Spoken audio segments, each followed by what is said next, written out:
Welcome to Alam Academy. Students of class 12th, today we are going to start a very first chapter of physics of class 12th, that is electric charges and field.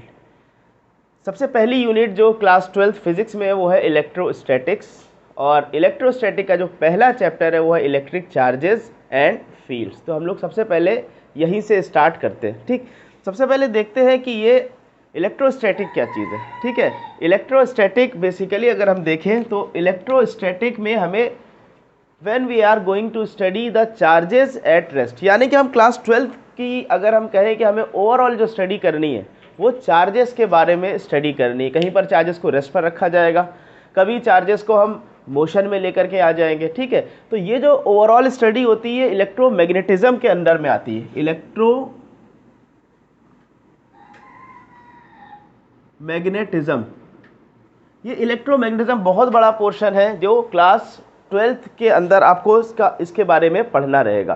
ठीक, electromagnetism के further दो parts हैं। First is electrostatics,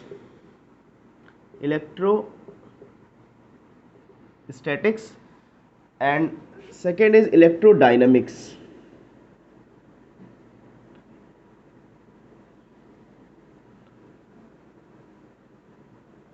ठीक, अब देखते हैं इस words पर बात करते हैं। इलेक्ट्रोस्टैटिक्स, स्टैटिक्स वर्ड आपने इससे पहले क्लास 11th में भी पढ़ा था। ठीक है, जब हम लोग मैकेनिक्स पढ़ रहे थे तो वहाँ पर स्टैटिक्स का मतलब जो चीज़ अगर रेस्ट पर हो। यहाँ पर रेस्ट पर क्या होने वाला है, इलेक्ट्रॉन अगर रेस्ट पर, इलेक्ट्रॉन का मतलब चार्ज अगर रेस्ट पर। डिटेल से अभी हम लोग चार्ज के बारे में स्टडी करेंगे। तो इलेक्ट्रोस्टैटिक फिजिक्स की उस ब्रांच को कहते हैं जहाँ पर चार्जेस इज एट रेस्ट। यहाँ पर हम चार्जेस की जो स्टडी करेंगे कब, जब चार्जेस रेस्ट पर होगा। तो बेसिकली यहाँ चार्ज के बारे में पढ़ेंगे, उसकी प्रॉपर्टीज़ के बारे में पढ़ेंगे, चार्जेस एक चार्ज दूसरे चार्ज पर कैसे फोर्स लगाता है उसके बारे में स्टडी करेंगे, फील्ड जो जनरेट करता है उसके बारे में स्टडी करेंगे, गॉस लॉ पढ़ेंगे, कूलम्ब्स लॉ पढ़ेंगे। ये सारी हमें इसी के टॉपिक के अंदर हमें स्टडी करनी है इलेक्ट्रोस्टैटिक्स के अंदर। यानी कि यहाँ पर क्या है कि चार्जेस हमारा कैसा है, रेस्ट पर है। यहाँ पर चार्जेस की कोई वेलोसिटी नहीं है, यहाँ पर चार्जेस की वेलोसिटी जीरो है। ठीक है, चार्जेस मोशन में नहीं है। अच्छा, दूसरा वर्ड यहाँ इलेक्ट्रोडायनामिक्स। इसमें अगर हम इस वर्ड को देखें डायनामिक्स, ये वर्ड आपने क्लास 11 में पढ़ा हुआ है। डायनामिक्स का मतलब जो चीज़ अगर मोशन में हो। ठीक, तो यहाँ पर हमारा जो चार्जेस होगा वो मोशन में होगा। चार्जेस इज एट मोशन, यानी कि वेलोसिटी जीरो के बराबर नहीं होगी। अच्छा, चार्जेस जब मोशन में होगा, यानी कि जब मोशन में होगी बात होगी, तो मोशन में होने की दो पॉसिबिलिटीज़ है।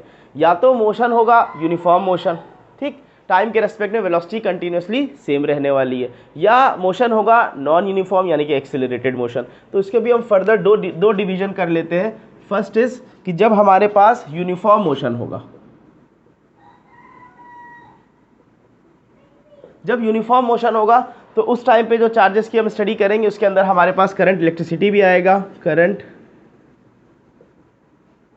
Electricity, and then magnetic field के बारे में भी पढ़ेंगे। ठीक है, जब चार्जेस हमारा यूनिफॉर्म मोशन पे रहेगा। और जब हमारे पास यहाँ पर यूनिफॉर्म मोशन में हुआ तो इसका मतलब एक्सेलरेशन क्या होगा, जीरो के बराबर होगा। और जब एक्सेलरेशन जीरो के बराबर नहीं होगा, यानी कि हम ये कह लें कि एक्सेलरेटेड मोशन होगा, जब एक्सेलरेटेड मोशन होगा, या यूँ कह लें कि नॉन यूनिफॉर्म मोशन होगा, नॉन यूनिफॉर्म मोशन होगा, यानी कि चार्जेस हमारा मोशन में तो है लेकिन वो एक्सेलरेटेड मोशन है, यानी कि कंटिन्यूसली बढ़ता जा रहा है या घटता जा रहा है।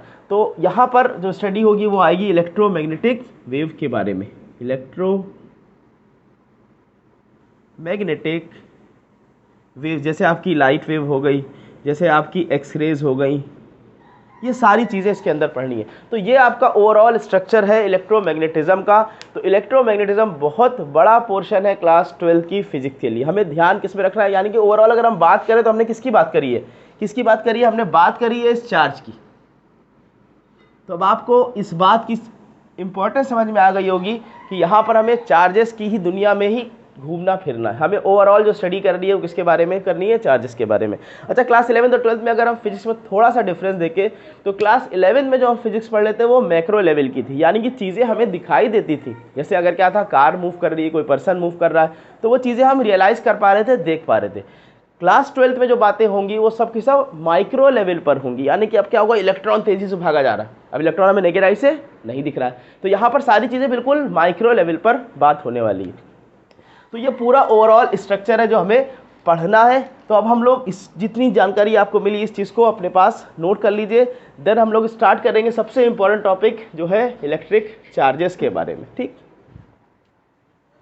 सो इलेक्ट्रोस्टैटिक्स किसको बोलते हैं? Electrostatic is a branch of science which deals with the study of the charges at rest, ठीक है। यानी कि यहाँ पर हमें चार्जेस की स्टडी करनी है कब? जब चार्जेस रेस्ट पर होंगे, उसका इंटरेक्शन क्या होगा अदर चार्जेस के साथ, उसकी स्टडी करेंगे। अगर हम इसकी डेफिनेशन लिखें, electrostatic is a branch of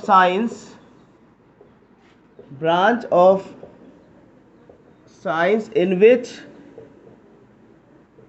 we study charges at rest, charges at rest. अच्छा, अगर हम लोग इसको देखें कि चार्जेस क्या होते हैं, अभी हम आगे इसके बारे में डेफिनेशन पढ़ेंगे। तो अगर हम देखें, हमने अपने बचपन में ये चीज़ ज़रूर करी होगी, अगर हम स्केल से अपने बालों को रब करते, ठीक है, तो स्केल से बालों को रब करने के बाद अगर हम उसको कागज़ के छोटे छोटे टुकड़ों के पास ले जाते हैं तो हमें क्या देखने को मिलता था, वो कागज़ के छोटे छोटे टुकड़े क्या हो रहे थे, अट्रैक्ट हो रहे थे। इसी तरह से अगर हम बलून लें और बलून को कागज़ अपने सर पे ऐसे रब करें, रब करने के बाद अगर हम दीवार पर चिपकाएं, स्टिक करें, तो क्या हो रहा था, वो दीवार पर स्टिक हो जा रहा था। ऐसा क्यों हो रहा था? ऐसी कौन सी प्रॉपर्टी थी जो जिसकी वजह से वो कागज़ के छोटे छोटे टुकड़े को अपनी तरफ अट्रैक्ट कर रहा था, या वो बलून वॉल पर या बोर्ड पर आपके स्टिक हो जा रहा था? तो इस प्रॉपर्टी को बोलते हैं इलेक्ट्रिसिटी, ठीक है। कौन सी प्रॉपर्टी को बोलते हैं? कि अगर हम किसी भी ऑब्जेक्ट को रब करेंगे, रब करने की वजह से एक प्रॉपर्टी जनरेट होती है due to which it attracts the light objects, is called the electricity, ठीक है। अब क्योंकि इस केस में क्या होता है, जब भी हम रब करते हैं अपने एक ऑब्जेक्ट को दूसरे ऑब्जेक्ट से, तो उसकी वजह से जो चार्जेस होते हैं वो चार्जेस रेस्ट पर रहते, एक पार्ट से दूसरे पार्ट पर नहीं जाते, तो इस वजह से उसको बोल दिया जाता है स्टैटिक इलेक्ट्रिसिटी। और ये रबिंग की वजह से क्योंकि जनरेट हुआ होता है तो उसको बोल देते हैं फ्रिक्शनल इलेक्ट्रिसिटी, इसको बोल देते हैं फ्रिक्शनल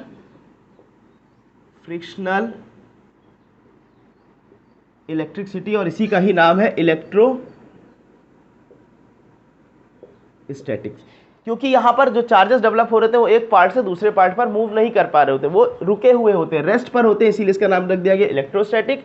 और ये जो प्रॉपर्टी जनरेट होती है वो किसकी वजह से होती है? ड्यू टू फ्रिक्शन, वो due to friction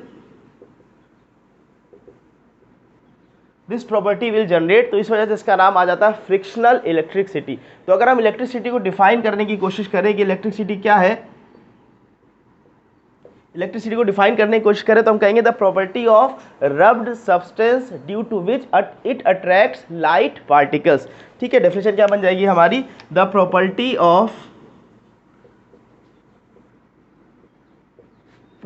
of rubbed substance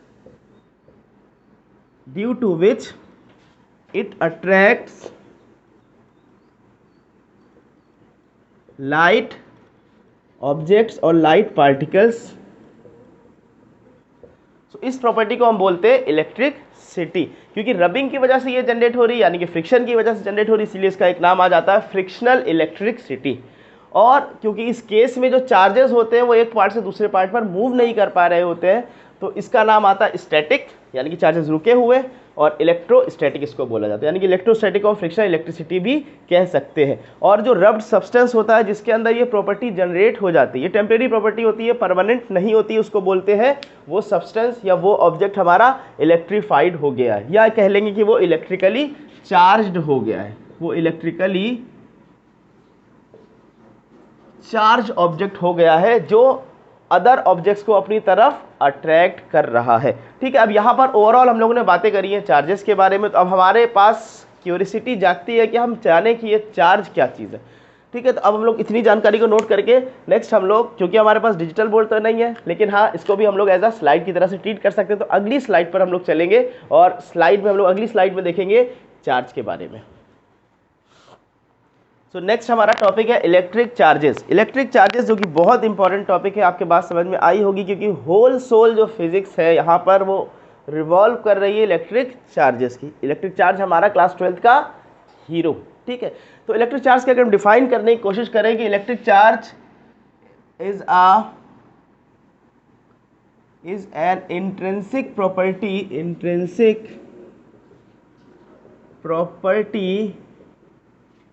of elementary particles of matter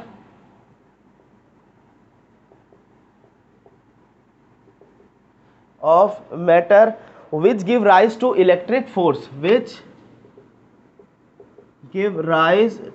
electric force, ठीक है। तो देखते हैं डेफिनेशन का मतलब क्या हुआ कि इलेक्ट्रिक चार्ज हमारा क्या है। Electric charge is an intrinsic property of elementary particles. जो हमारे एलिमेंट्री पार्टिकल्स होते हैं, जैसे कि आपका इलेक्ट्रॉन हो गया, जैसे कि आपका प्रोटॉन हो गया, ये सब के सब क्या है, एलिमेंट्री पार्टिकल्स है। तो एलिमेंट्री पार्टिकल्स की इंट्रिंसिक प्रॉपर्टी होती है। इंट्रिंसिक प्रॉपर्टी क्या होती है? इंट्रिंसिक प्रॉपर्टी जो इंडिपेंडेंट ऑफ अदर फैक्टर्स होती है, यानी कि वो उसके अंदर इनबिल्ड होती है। एक आपकी एक्सट्रिंसिक प्रॉपर्टी होती है, एक आपकी इंट्रिंसिक प्रॉपर्टी। जैसे मास हम ले ले, मास कैसी प्रॉपर्टी है? Intrinsic property. जैसे वेट ले ले, वेट कैसी प्रॉपर्टी? एक्सट्रिंसिक प्रॉपर्टी, क्योंकि mg वो g पर डिपेंड कर रही है। तो इंट्रिंसिक प्रॉपर्टी होती है इलेक्ट्रिक चार्ज किसकी? एलिमेंट्री पार्टिकल की। एलिमेंट्री पार्टिकल्स क्या होते हैं? इलेक्ट्रॉन है, प्रोटॉन है, these are the elementary particles. Matter के एलिमेंट्री पार्टिकल की इंट्रिंसिक प्रॉपर्टी होती है जो जिसकी वजह से क्या होता है, इलेक्ट्रिक फोर्स को जो जनरेट करती है, जिसके अंदर इलेक्ट्रिक फोर्सेस लगते हैं। इलेक्ट्रिक फोर्सेस जब अप्लाई होते हैं, जिस पर इलेक्ट्रिक फोर्सेस क्या होते हैं? Electric forces non contact forces होते हैं। अभी डिटेल से हम लोग आगे कूलम्ब्स लॉ पर इसी के बारे में बात करेंगे, इलेक्ट्रिक फोर्स के बारे में। ये इलेक्ट्रिक फोर्स क्या करता है? अट्रैक्टिव जो फोर्स या जो रिपल्सिव फोर्सेस होते हैं वो इलेक्ट्रिक फोर्सेस होते हैं। तो इलेक्ट्रिक फोर्सेस को जो कॉज होता है तो वो हमारा क्या कहलाता है? चार्ज कहलाता है। अगेन हम डिफाइन करने की कोशिश करें, इलेक्ट्रिक चार्ज क्या होता है? Electric charge is an intrinsic property of an elementary particle of matter which give rise to electric forces. किसके बीच में? Between the various object. Electric forces between various objects.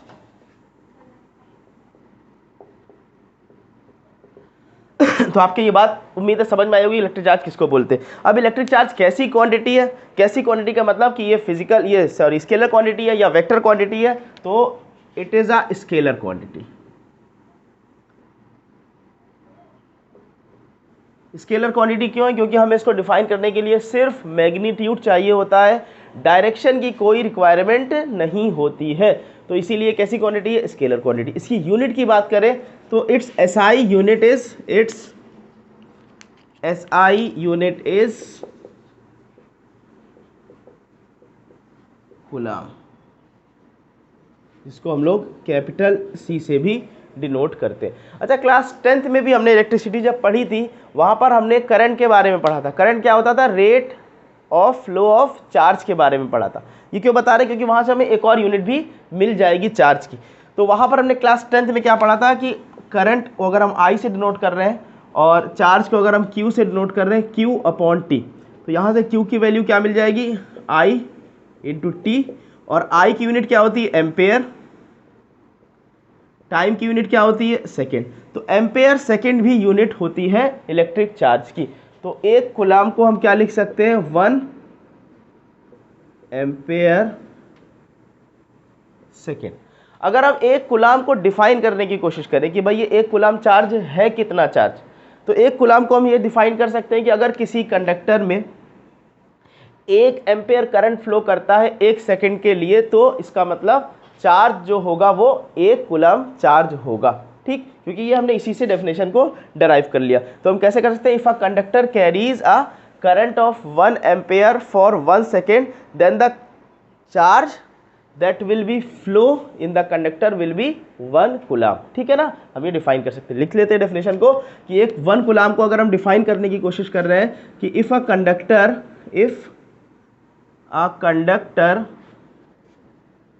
carries a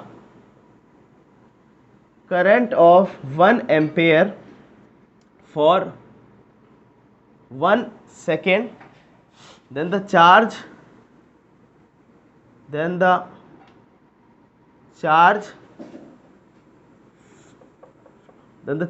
will flow, then the charge flow in the conductor, then charge flow in the conductor will be 1 coulomb. ठीक है, तो 1 coulomb charge क्या होता है? अगर किसी conductor में 1 ampere current 1 second के लिए फ्लो करता है, इसका मतलब 1 कूलाम चार्ज उसके अंदर फ्लो कर रहा है। ये हमें इस यूनिट से पता लगा। तो कूलाम की चार्ज की यूनिट क्या हो गई? कूलाम हो गई या एम्पियर सेकंड हो गई। अच्छा, एक और चीज़ भी जानते चलें कि चार्जेस जो होते हैं, अभी हम आगे पढ़ेंगे कि चार्जेस 2 तरह के होते हैं। चार्जेस या तो पॉजिटिव होता है या नेगेटिव होता है। तो चार्जेस पॉजिटिव और नेगेटिव से क्या मतलब है? देखिए, हमारे पास जो एटम होता है, जैसे सपोज कर लीजिए एटम, और उसके सेंटर में आपका क्या है? ये न्यूक्लियस है, जिसके अंदर आपके प्रोटॉन और न्यूट्रॉन होते हैं। अच्छा, प्रोटॉन आपका पॉजिटिव चार्ज, न्यूट्रॉन आपका न्यूट्रल होता है। ठीक है, और जो आउटर पार्ट्स में होते हैं वो सब इलेक्ट्रॉन होते हैं, नेगेटिव चार्जेस। ठीक, सो बेसिकली ये जो पॉजिटिव चार्ज और नेगेटिव चार्ज आता है, ये फ्लो ऑफ इलेक्ट्रॉन की ही वजह से आता है। ठीक, क्योंकि प्रोटॉन तो कभी जाएगा नहीं दूसरे ऑब्जेक्ट में।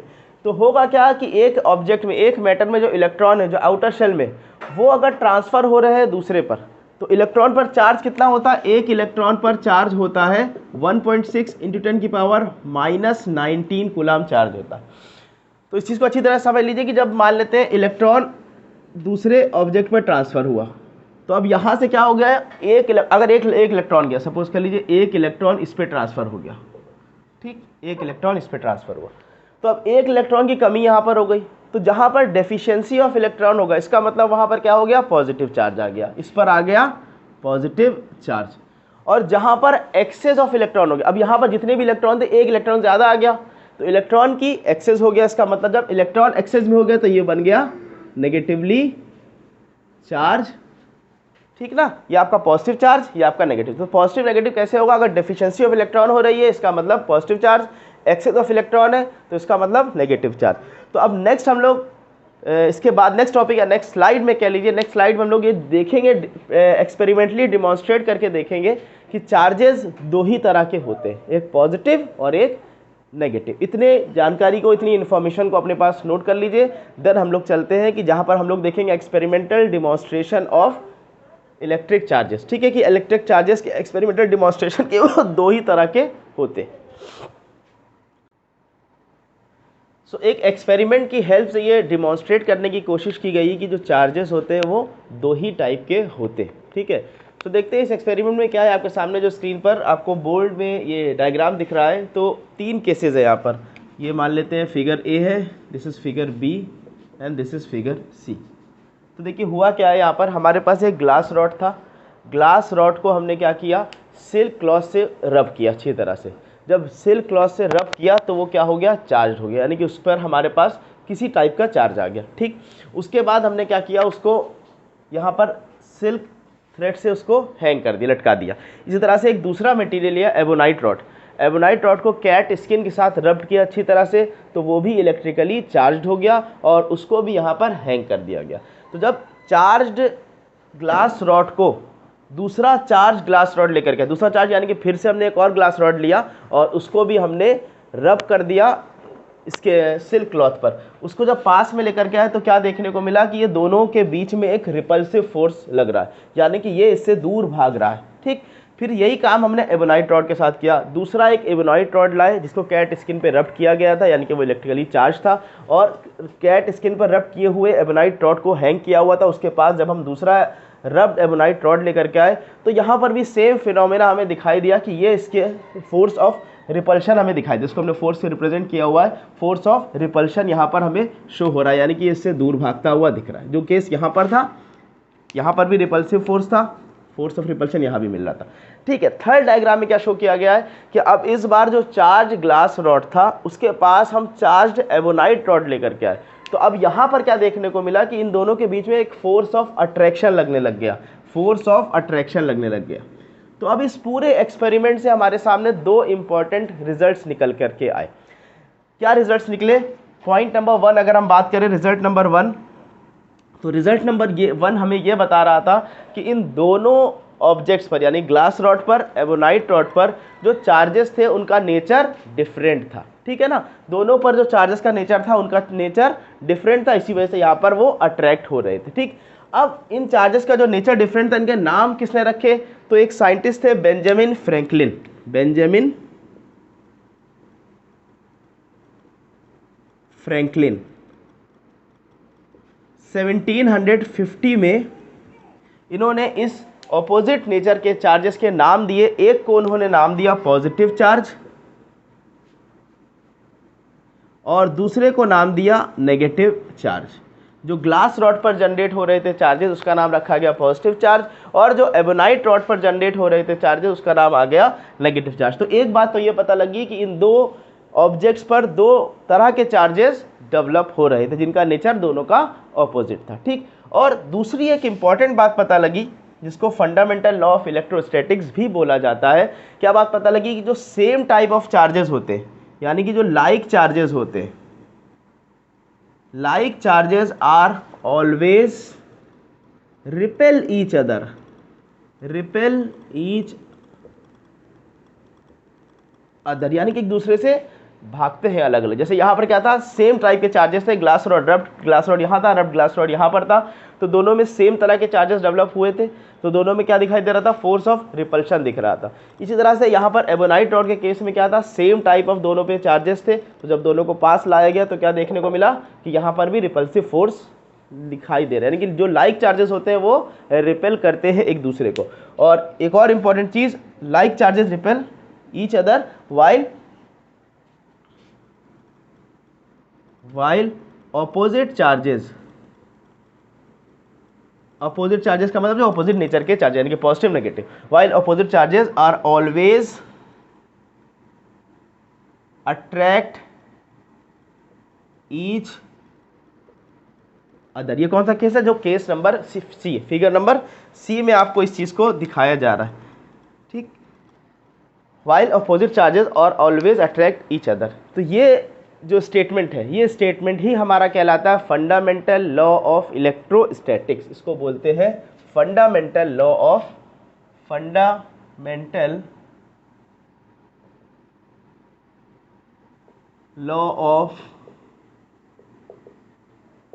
इलेक्ट्रोस्टैटिक्स। तो इस एक्सपेरिमेंट से हमारे पास दो इंपॉर्टेंट चीज़ें पता लगी कि चार्जेस का जो नेचर है इन दोनों ऑब्जेक्ट्स में वो दोनों डिफरेंट है। दूसरा हमें इंपॉर्टेंट बात पता लगी फंडामेंटल लॉ ऑफ इलेक्ट्रोस्टैटिक्स की like charges are always repel each other while unlike charges या while opposite charges are always attract each other.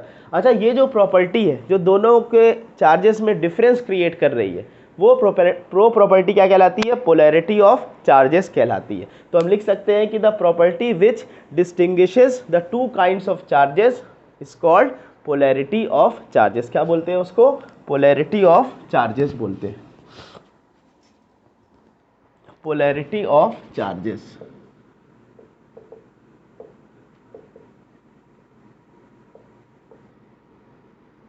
ठीक है, पोलैरिटी ऑफ चार्जेस हम किसको बोल रहे हैं कि वो प्रॉपर्टी जो दो डिफरेंट काइंड ऑफ चार्जेस के बीच में फर्क कर पाती है, that property is called the polarity of charges. ठीक, अब इसके बाद हमारे पास कुछ बेसिक प्रॉपर्टीज है चार्ज से रिलेटेड। अभी हम लोग होल बातें करेंगे अपनी चार्ज के बारे में ही करेंगे। तो चार्ज की कुछ बेसिक प्रॉपर्टी है, जैसे कि एक तो चार्ज की एडिटिविटी, कि चार्जेस आपस में ऐड हो जाते हैं। जैसे आपका इसी तरह से एक और प्रॉपर्टी है क्वांटाइजेशन, कि इंटीग्रल पार्ट ही चार्ज का हमेशा ट्रांसफर होता है। ठीक है, इसी तरह से आपका कंजर्वेशन ऑफ चार्ज, ये सब बेसिक जो प्रॉपर्टीज़ है इसके बारे में हम लोग नेक्स्ट लेक्चर में स्टडी करेंगे। ठीक है, क्योंकि यहाँ पर बेसिक बातें ऑलमोस्ट हो गई। अब नेक्स्ट लेक्चर से हम लोग इस बेसिक के प्रॉपर्टीज़ पर डिस्कस करेंगे तो उसमें हमें कुछ न्यूमेरिकल्स भी मिलेंगे, स्पेशली क्वांटाइजेशन ऑफ चार्जेस पे हमें न्यूमेरिकल्स करने हैं जो कि एग्जाम में पूछे भी जाते हैं। तो बस आज के लेक्चर को सिर्फ इतना ही रखते हैं। और तो आज हम लोगों ने ओवरऑल क्या पढ़ा, हम लोगों ने बेसिक देखा कि इलेक्ट्रोस्टैटिक्स है क्या, और इलेक्ट्रोमैग्नेटिज्म एक बड़ी ब्रांच है, उसके दो पार्ट्स हैं, एक इलेक्ट्रोस्टैटिक्स और इलेक्ट्रोडायनेमिक्स। इलेक्ट्रोस्टैटिक में चार्जेस रेस्ट पर होता है, इलेक्ट्रोडायनेमिक्स में चार्जेस मोशन पर होता है। और इलेक्ट्रोस्टैटिक्स के बारे में हमने देखा इसको फ्रिक्शनल इलेक्ट्रिसिटी भी बोलते हैं। क्यों? क्योंकि ये जो जनरेट होती है कब, जब दो ऑब्जेक्ट के बीच में फ्रिक्शन जनरेट होता है, यानी कि रब करे जाते हैं। जब रब करे जाएंगे तो फ्रिक्शन जनरेट होगा, जिसकी वजह से चार्जेस डेवलप हो जाते हैं। वो चार्जेस एक पार्ट से दूसरे पार्ट मूव नहीं करते, इसीलिए उसको इलेक्ट्रोस्टैटिक्स बोलते हैं। ये हम लोगों ने देखा। फिर उसके बाद हम लोगों ने देखा कि चार्जेस की यूनिट क्या होती है, कूलम होती है। और फिर हमने देखा कि हमने एक एक्सपेरिमेंट की स्टडी करी जिससे हमें ये पता लगा कि चार्जेस दो तरह के होते हैं, एक पॉजिटिव और एक नेगेटिव। और इसमें हमने देखा फंडामेंटल थ्योरम ऑफ इलेक्ट्रोस्टैटिक्स, यानी कि like charges are always repel each other while unlike charges और are always attract each other. यहाँ तक हमने देखा। अब नेक्स्ट लेक्चर में हम लोग चार्जेस की बेसिक प्रॉपर्टीज़ पढ़ेंगे। Thank you students.